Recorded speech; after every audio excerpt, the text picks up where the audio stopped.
वाढत्या महागाईच्या संदर्भात ठाकरेंची शिवसेना आज आक्रमक झाली। नाशिकच्या जिल्हाधिकारी कार्यालयाबाहेर ठाकरे गटाच्या वतीनं जोरदार निदर्शने करण्यात आली। अब की बार महंगाई की मार यही है मोदी सरकार अशा आशयाच्या घोषणा देत राज्य सरकारचा निषेध व्यक्त करण्यात आलाय।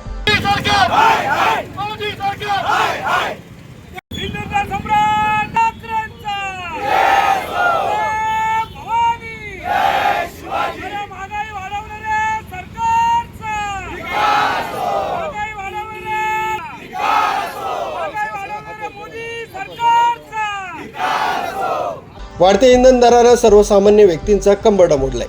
यामुळे त्याचा निषेध व्यक्त करण्यासाठी ठाकरे गटाच्या काही कार्यकर्त्यांनी जिल्हाधिकारी कार्यालयाबाहेर थेट बैलगाडी आणत राज्य सरकार विरोधात जोरदार घोषणाबाजी केली आहे। 5 राज्यांच्या निवडणुका होईपर्यंत हे सरकार थांबलं होतं। निवडणुका झाल्या आणि त्यांनी सर्वसामान्यांना महागाईचा झटका दिला।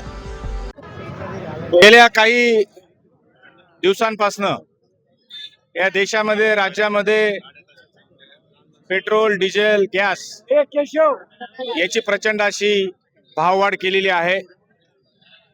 दर काही दिवसांनी थोड्या टप्प्याटप्प्याने भाववाढ करतायत आणि अशी माहिती मिळाली की हे 150 रुपयापर्यंत पेट्रोल नेणार, 125-130 रुपयाप्रमाणे डिझेल नेणार।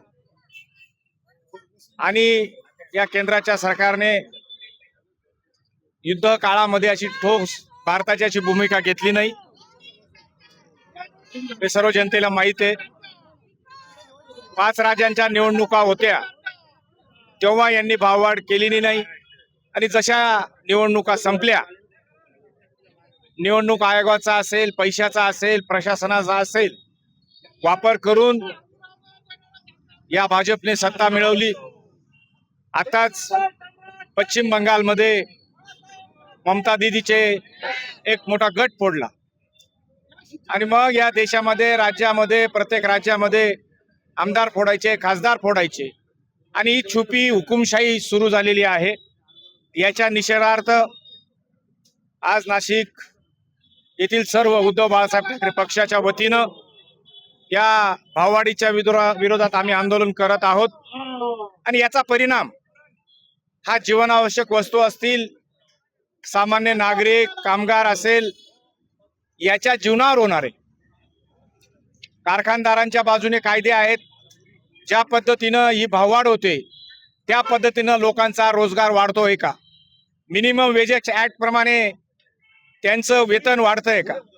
एकीकडे कारखाने बंद होत आहेत आणि सर्वसामान्य जनता ही होरपळून निघालेली आहे।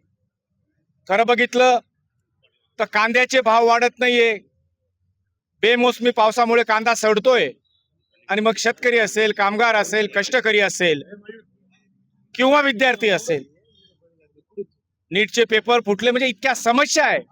आणि हेच का आजचे दिन? लाडकी बहिणीचा सुद्धा तोच प्रश्न आहे।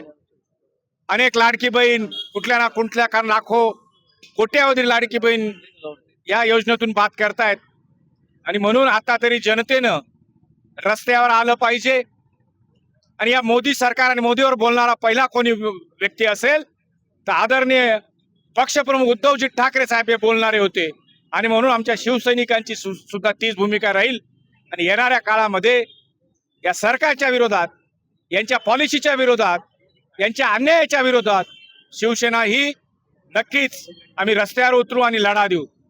MN भारतसाठी संदेश केदारे, नाशिक।